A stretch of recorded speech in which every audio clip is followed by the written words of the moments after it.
I'm sure you heard about it. President Obama making a historic call with Iran's president, Hassan Rouhani.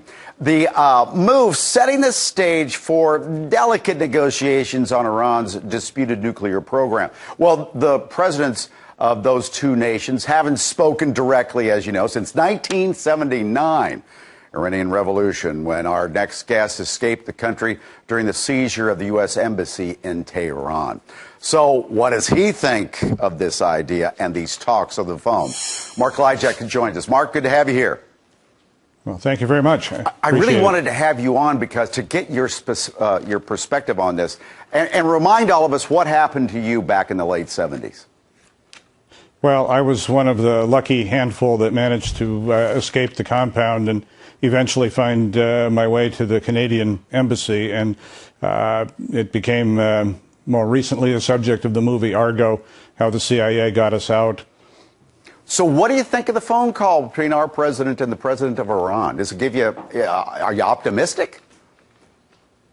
Well, I think the Iranians are pretty sharp. Their leadership knows what it wants. And the phone call, I'm just afraid that it may be more show than substance, that it's an attempt to fracture the coalition, the sanctions coalition, which is inflicting some real pain on the Iranian economy.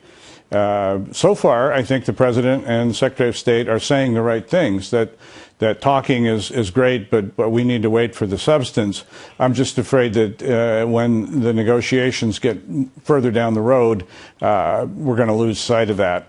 You know, the word trust keeps coming up. Can we trust them at all? I mean, even during the phone call, there were hackers over in Iran, successfully hacking into the United States Navy's websites. So is trust the issue for you? We should not get overly optimistic?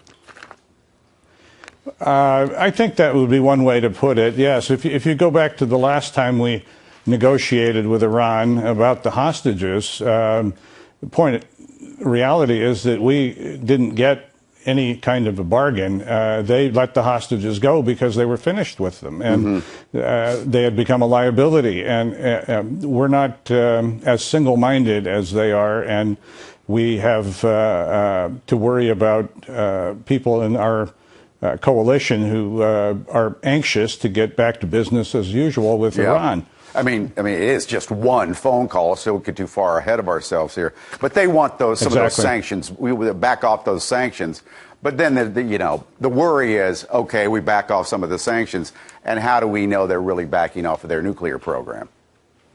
Well, exactly. That's right. And for that matter, Rouhani doesn't really control that. It's clergy. He works for the Ayatollah Khamenei, who makes the decisions. And he's been in charge for, 15 years? Yeah. So has he changed? I see no evidence he has.